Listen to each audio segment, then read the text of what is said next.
So, I've switched to the Dark Elves today. And yeah, we're still taking viewer suggestions. They've given me a bunch of RORs, some flyers here, and we're up against the vampire counts. I've brought a bit of a goon air squad here to snipe out targets, and we could hit the Vargulf. We could hit Vlad, maybe the White Kings. The target saturation is pretty high here. A bunch of Blood Knights and Black Knights to snipe out too.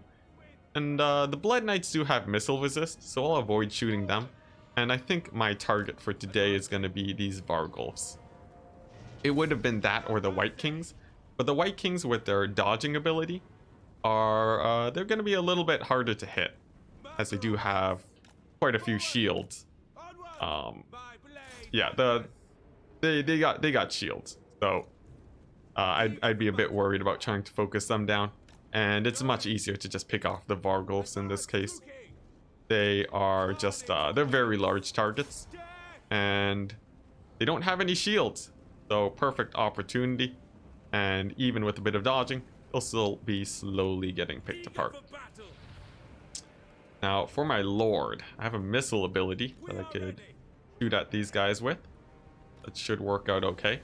All of these guys actually blob up for a second. I almost had an opportunity to breath attack there. But yeah, this is basically why the vampire counts don't enjoy this Dark Elf matchup.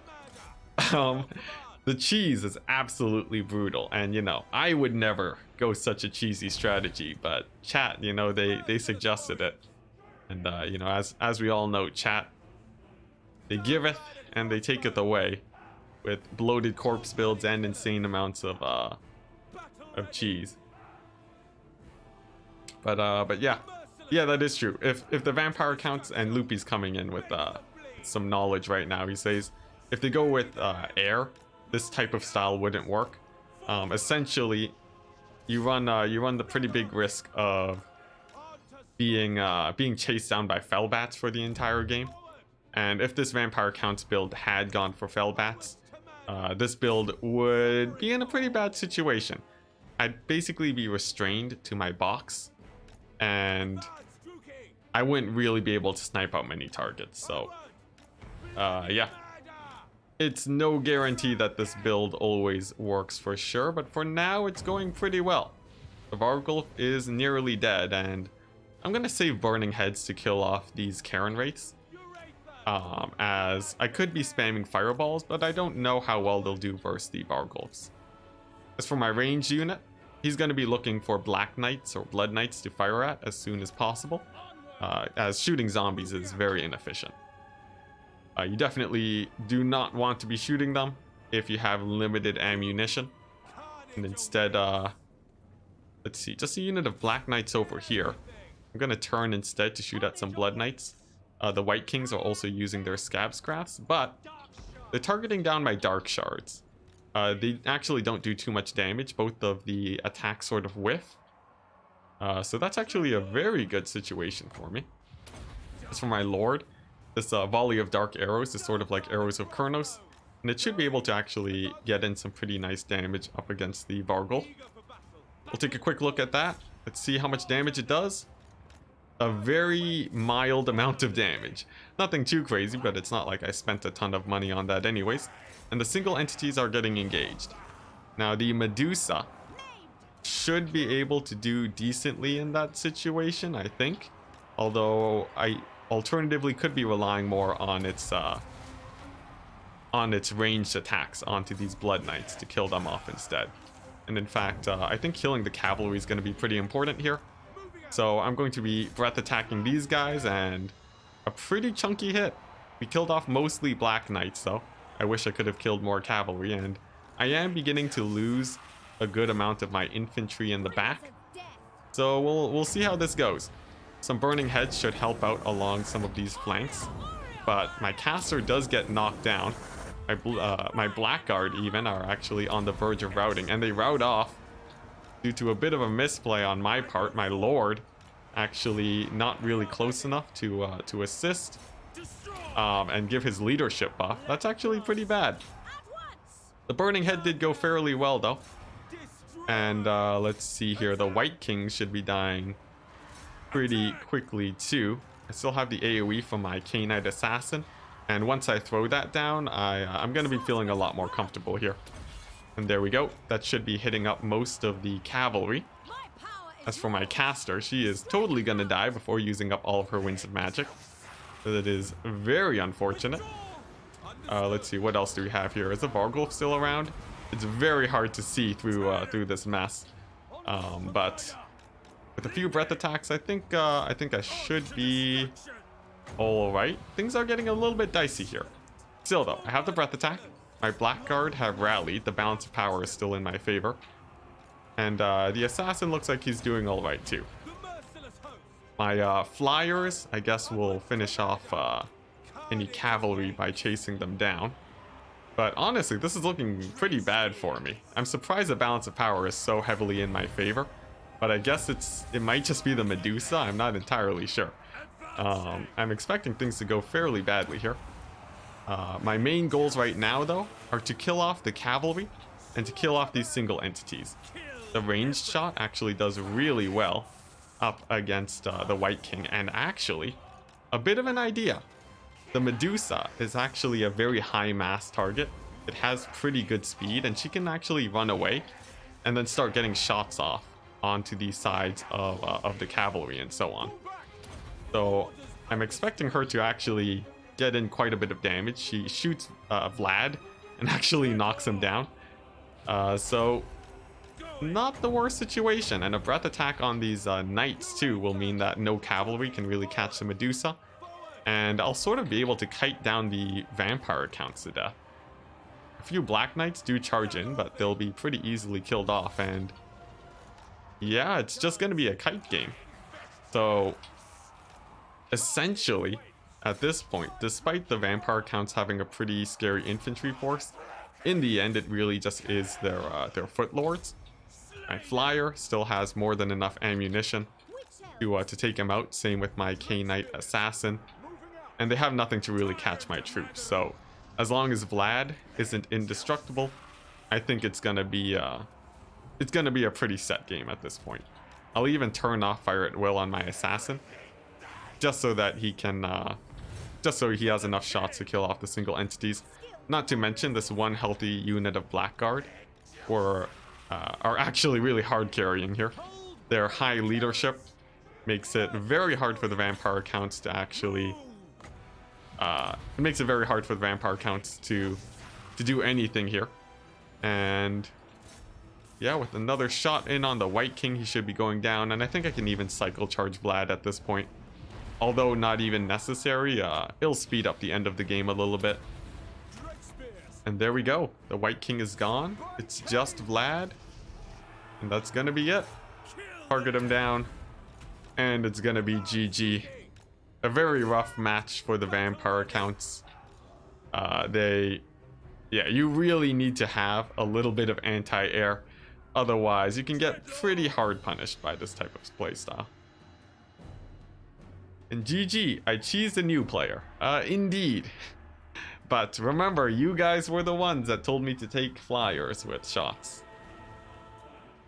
GG. And that's gonna be it. Vlad, he gets rampaged. Means that he can't,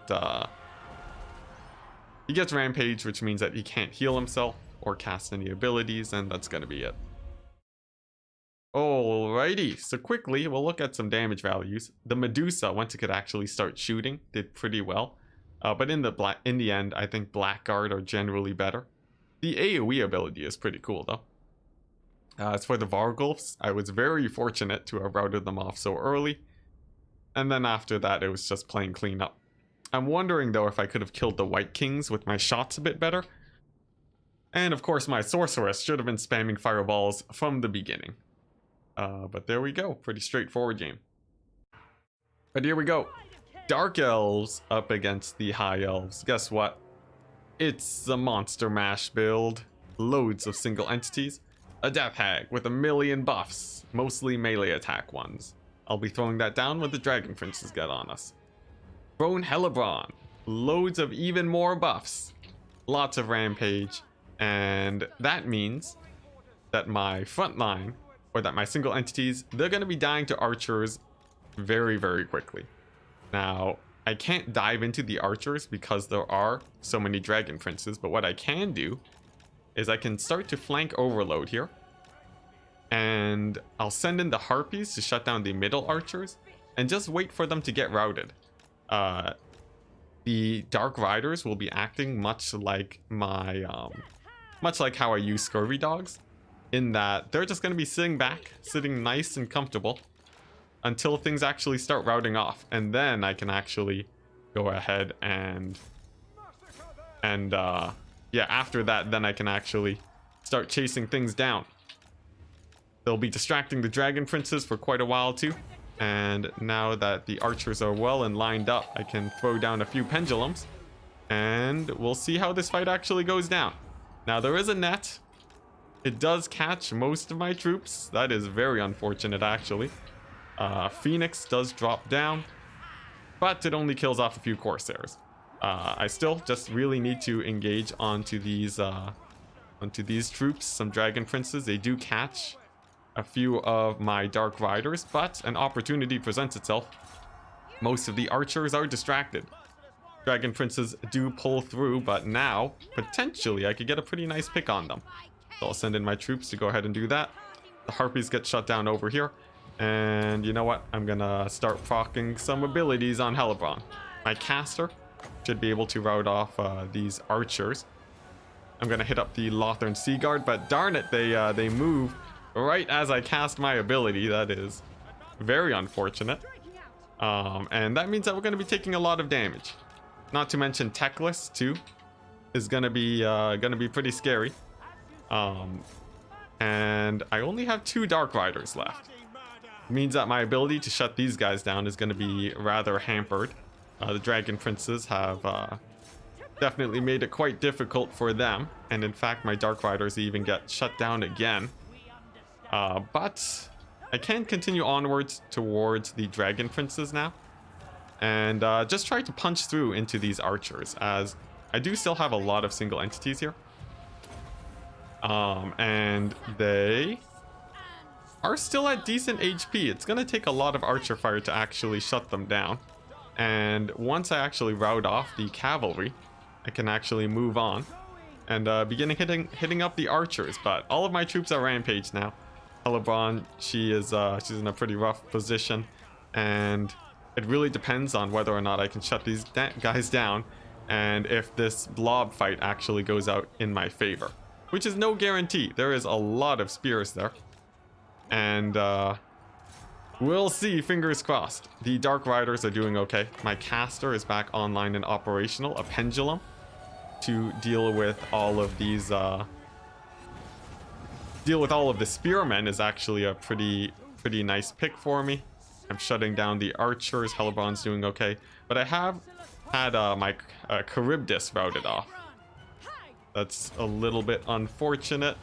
Hellebrand is routing off too, and it looks like that's going to be army losses. GG! The net and techless build gonna be pretty rough against this. I think in the end, it just really wasn't very mobile. And also, of course, my Dark Rider micro sort of went pretty badly too. I could have gone a different strategy, where I tried to split up my single entities to try to hit the archers, since there were only 5 of them. But it didn't really feel like the blob was especially strong there. Perhaps just a misuse of abilities though, especially with Hellebrand and her AoE. And in the end, I think I do just prefer having Harganeth Executioners. But we may never know if the build would work. The Dark Riders needed to be distracting the Dragon Princes for much longer than they actually did. So, the game up against Dr. Jellyfish. Dr. Jellyfish. It's gonna be a Dark Elf game. We're playing a kite build with bolt throwers, specifically to kill Scourge Runners. He's bought some Manticores and presumably not a lot of infantry. And we'll find out as soon as I crest this hill. Master's coming out up, and nice, just actually pretty heavy on the infantry, which works out in my favor. The bolt throwers already getting in some pretty good damage up against these scourge runners is definitely good. And the master, as long as he's constantly dodging shots, should be able to avoid most of the pain here. Now, the scourge runners are going to be a little bit hard to actually pick off. Of course, I do have a ton of skirmishers of my own to actually try and focus fire them down, but these guys are very mobile. They'll be able to dodge my shots. It's no guarantee that I'll actually be hitting them. A nice volley goes down, but it's nothing too crazy. And like I said earlier, the main problem here is that my bolt throwers are only going to last so long before the infantry actually engages. Luckily for me, though, they can't easily spread out to shut down the bolt throwers because of my extra mobility advantage. Yeah, they shouldn't really be able to catch both of these at the same time. Now the scourge runners, they do move in. They dive in directly onto my bolt throwers. I have spears to support, which should work out. And as for Marathi, I'm actually gonna send my Beastmaster on top of her, as I do have a ton of ranged support fire, so I feel like I should be able to win this fight, or at least do fairly effectively there. Soul Stealer on these single entities too should get in some pretty nice damage. I do hit the Manticore, so that's very good. And so far the cavalry engagements are going okay. Nothing amazing is really happening. And for the Slaanesha's Harvesters, it looks like they're actually going to be disengaging. So since these guys are chasing my master, I'm going to just use my crossbows to win the cavalry engagement. And if I can win the cav fight, I'm gonna be feeling pretty comfortable. Most of the infantry can't really do much in that situation. And then yeah, I can just clear things out. As for these single entities, they are diving on my repeater crossbows. I'll definitely want to handle that situation. And Malekith is a pretty good option here. He is an excellent combatant, and as soon as he dives in, he should force Marathi to disengage. Plus I have the Manticore, and yeah, I'll just be shooting them down with the repeater crossbows. I should in theory be able to win this fight with so much crossbow fire, and it looks like it's going okay. Malekith does take a lot of damage. I'm gonna have to throw down a Soul Stealer to bring him back on HP, and it looks like it will be hitting most of these forces, and more importantly, it even hits up a lot of the cavalry too. Marathi is out of the fight. Malekith is healing up, and I think that's pretty good. Yeah, we routed off the Manticores. The Beastmaster with his anti-large is doing great. Balance of power isn't really in my favor though, and that is because there is still a lot of infantry for the Dark Elves, but that is much less important in this situation. More so, we're worried about these single entities here, and it's going to be of the utmost importance that I actually chase them off with these repeater crossbows. One of the Manticores actually does come back, but I have my my repeater crossbows coming back too, just barely, thank goodness. And Malekith should be able to kill off all of the single entities here, or I mean the cavalry. The Manticore is gone. Chase off the chariots. I think I do still have a chariot of my own. Indeed I do.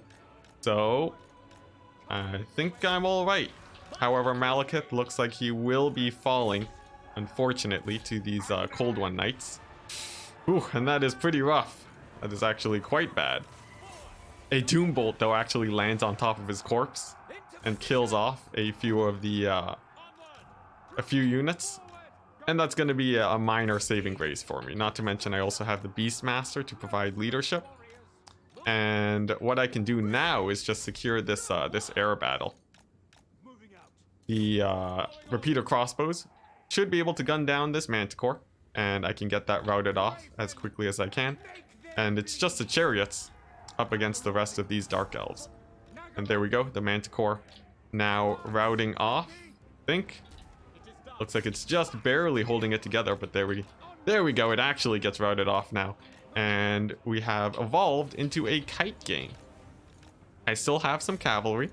The Manticore is gone, and Marathi is too low on HP to really do much. The Beastmaster should be able to finish her off, as long as I actually have range support.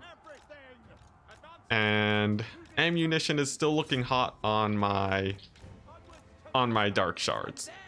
So yeah, it's just gonna be continuous kite at this point. Let's see, we'll also I might even get my bolt thrower crew back, but that's definitely no guarantee. Now for these Corsairs, I'm gonna use my repeater crossbows to shoot at Marathi. The Corsairs will be hitting them up for a bit of damage. A little bit of a misplay on my part, but if I can manage these Scourge Runner chariots well enough, I think I'll be okay. Not to mention I also have some cavalry here to support. And we'll see. This is probably the biggest engagement here, where we see if the Beastmaster can actually win against Marathi. A Soul Stealer does come down on top of him, and Marathi's in a fairly good position. See my repeater crossbows are gonna fire on in. Oh boy, but Marathi, the much better combatant, takes out the Master very quickly, and that's gonna be GG. Oh, very unfortunate. Oh man. In the end, well, first of all, let's go ahead and report the loss. In the end, I think the loss of Malekith was definitely really rough. He had the air superiority. The double Manticore was handled fairly well. They didn't get too much value, but in the end, I think, yeah, that cavalry engagement went pretty badly, let's be honest.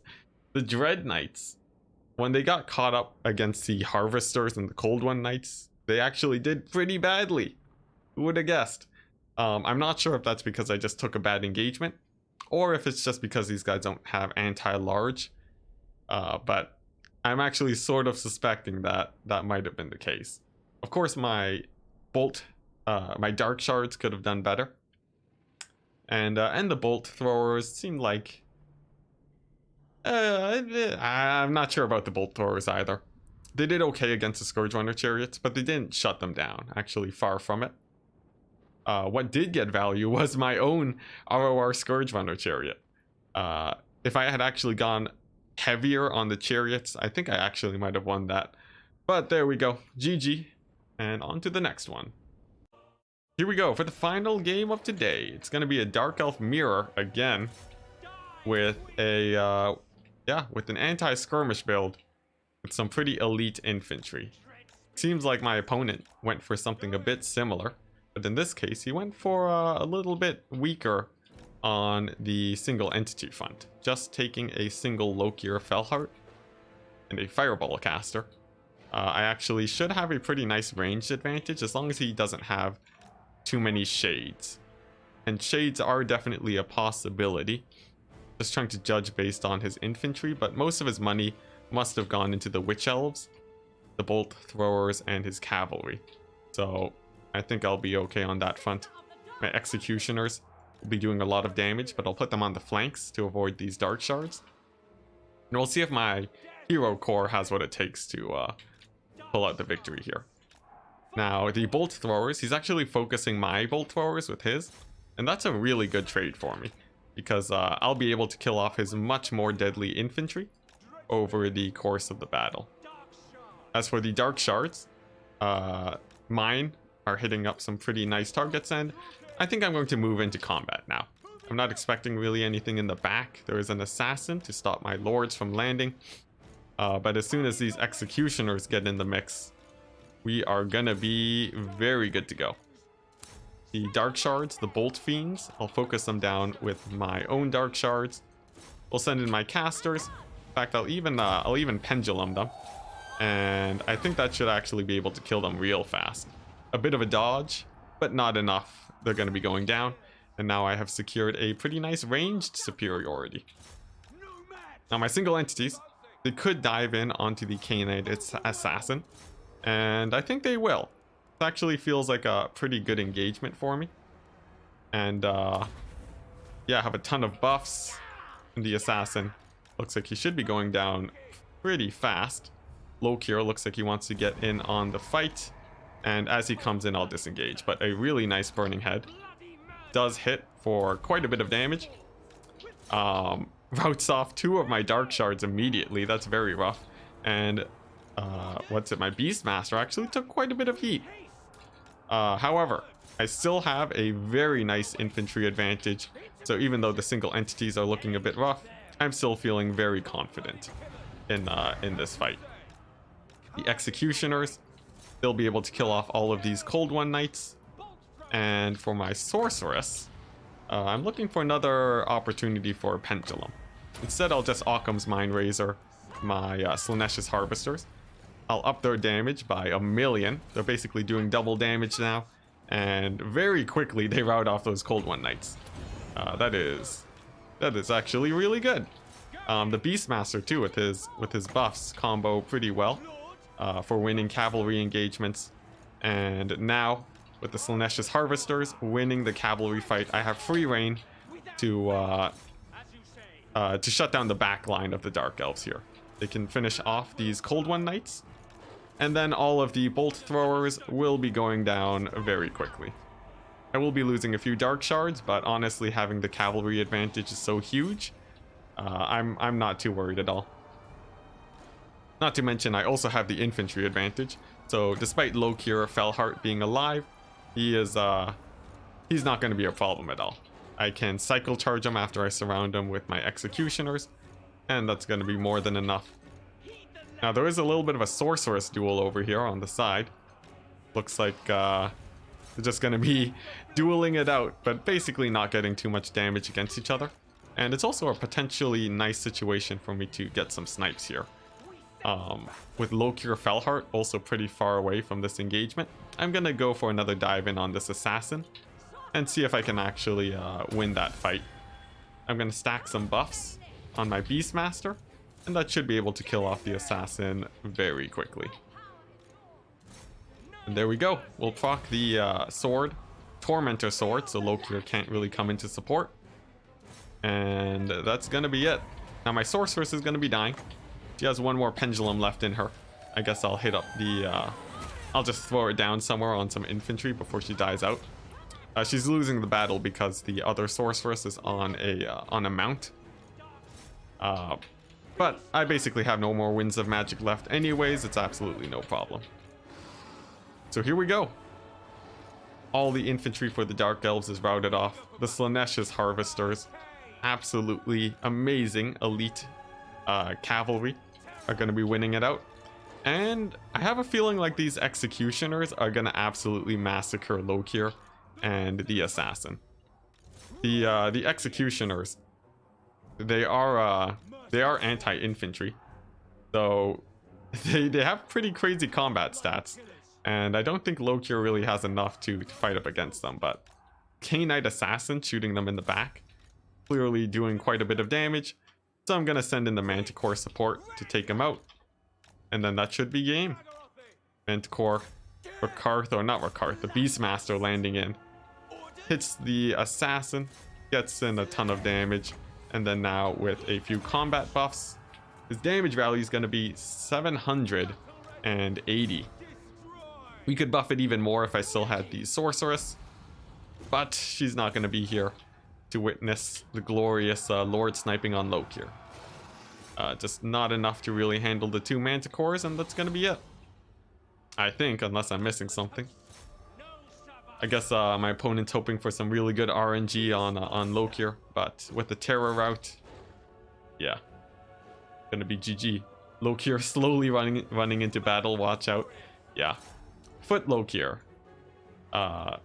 He does have really nice stats, but not really enough, and the threat of cycle charging is pretty bad. But you know, his combat stats are holding out surprisingly enough. Like, look at that, Lokir. He's managed to stick in the fight against Executioners, Harvesters, and a Beastmaster.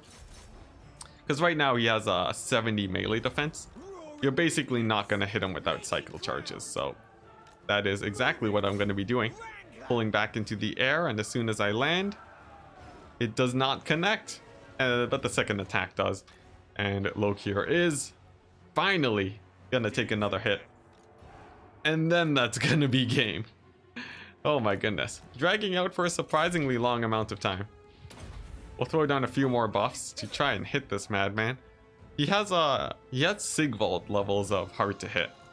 It's only that he doesn't have regeneration is what makes it a little bit worse for him. Not to mention he's a little bit less tanky too. But there we go. A victory, finally, for the Dark Elves. Managed to come out on top. And I think in the end, one of the main advantages I had at the very beginning was that my bolt throwers were hitting infantry. I think it's really bad to try and win an artillery duel.